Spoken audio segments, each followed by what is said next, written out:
প্রিয় শিক্ষার্থী বন্ধুরা, আমরা আরেকটা জিনিস জানবো, যেটা হচ্ছে সান্দ্র মাধ্যমে কোনো বস্তুর প্রান্তীয় বেগ কীভাবে নির্ণয় করতে হয়। Terminal velocity of body in a viscous medium. যখন কোনো বস্তু সান্দ্র মাধ্যমের মধ্য দিয়ে নিচে পড়ে, তখন আসঞ্জন বলের জন্য বস্তু সংলগ্ন মাধ্যমটি বস্তুর সঙ্গে চলতে থাকে। সুতরাং এর আশেপাশের স্তরগুলির বেগ ক্রমশ দূরত্বের সঙ্গে কমতে থাকে এবং বস্তু থেকে বেশ কিছুটা দূরে অবস্থিত স্তরটি স্থির থাকে। ফলে বস্তু থেকে বিভিন্ন দূরত্বে থাকা স্তরগুলির মধ্যে আপেক্ষিক গতির সৃষ্টি হয়। মাধ্যমের সান্দ্রতা ওই আপেক্ষিক গতির বিরুদ্ধে বাধার সৃষ্টি করে।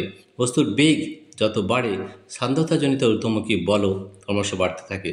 যখন এই ঊর্ধ্বমুখী সান্দ্রতা বল বস্তুর গতি সৃষ্টিকারী জলের বলের সমান হয়, তখন বস্তুর উপর মোট কার্যকরী বলের পরিমাণ শূন্য হয়ে যায়। বস্তুটি স্থির বেগের মাধ্যমে মধ্য দিয়ে পড়তে থাকে। পতনশীল বস্তুর এই স্থির বেগকে বলা হয় প্রান্তীয় বেগ বা টার্মিনাল ভেলোসিটি।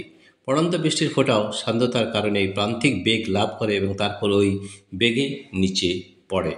বিজ্ঞানী স্টোকসের সূত্রানুযায়ী আর ব্যাসার্ধের একটি ক্ষুদ্র গোলক ইটা সান্দ্রতাযুক্ত কোনো মাধ্যমের মধ্য দিয়ে ভি প্রান্তীয় বেগে নিচের দিকে পড়লে ওর ওপর সান্দ্রতাজনিত বলের পরিমাণ হবে F = 6 pi eta r V. এখন গোলাকার বস্তুটির ঘনত্ব রো হলে এর ওজন mg = 4/3 pi r cube rho জি। আবার ঘনত্বের মাধ্যমের ঘনত্ব সিগমা হলে বস্তুটির উপর ঊর্ধ্বমুখী প্রবণতা বল হবে 4/3 পাই আর কিউব সিগমা জি। ক্রিয়াশীল নিম্নাভিমুখী লব্ধি বলটা F হয়ে যাবে F = 4/3 pi r cube rho minus sigma into জি।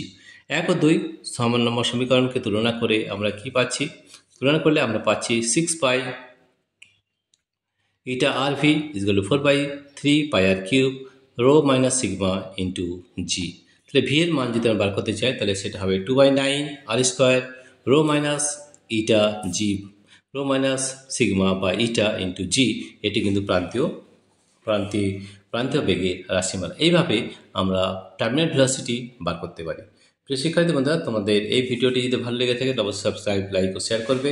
এছাড়াও আমাদের আরেকটা জিনিস হচ্ছে সান্দ্রতা বল এবং ঘর্ষণ বলের মধ্যে তুলনা যদি করা হয়, তাহলে সান্দ্রতা বল ও ঘর্ষণ বল আন্তরাণবিক বলের প্রভাবে তৈরি হয় এবং বস্তুর গতিকে বাধা দেয়। সান্দ্রতা বল দুটি জলস্তরের আপেক্ষিক বেগের উপর নির্ভর করে, কিন্তু ঘর্ষণ বল দুটি বস্তুর আপেক্ষিক বেগের উপর নির্ভর করে না। সান্দ্রতা বল স্পর্শতলের ক্ষেত্রফলের সমানুপাতিক হয়, কিন্তু ঘর্ষণ বল স্পর্শতলের ক্ষেত্রফলের উপর নির্ভর করে না। বায়ুর সান্দ্রতাজনিত বিরুদ্ধ বলের জন্য আমরা শিলাবৃষ্টির আঘাত থেকে রক্ষা পাই। সান্দ্র মাধ্যমে শিলাখণ্ডগুলির এমন একটি প্রান্তীয় বেগ লাভ করে যা আমাদের পক্ষে সহনক্ষম হয়। এই জিনিসগুলো আমাদের খুব ভালো করে জানতে হবে। এছাড়া আমরা প্র্যাকটিক্যাল ক্লাস করবো, যেটা আমরা তরল প্রবাহের হার নির্ণয় করবো, তখন আমরা প্র্যাকটিক্যাল ক্লাস করেও কিন্তু দেখাবো। প্রিয় শিক্ষার্থী বন্ধু, তোমাদের যদি এই ভিডিওটি ভালো লেগে থাকে তো প্লিজ সাবস্ক্রাইব, লাইক ও শেয়ার করবে। Thank you everybody for watching this video.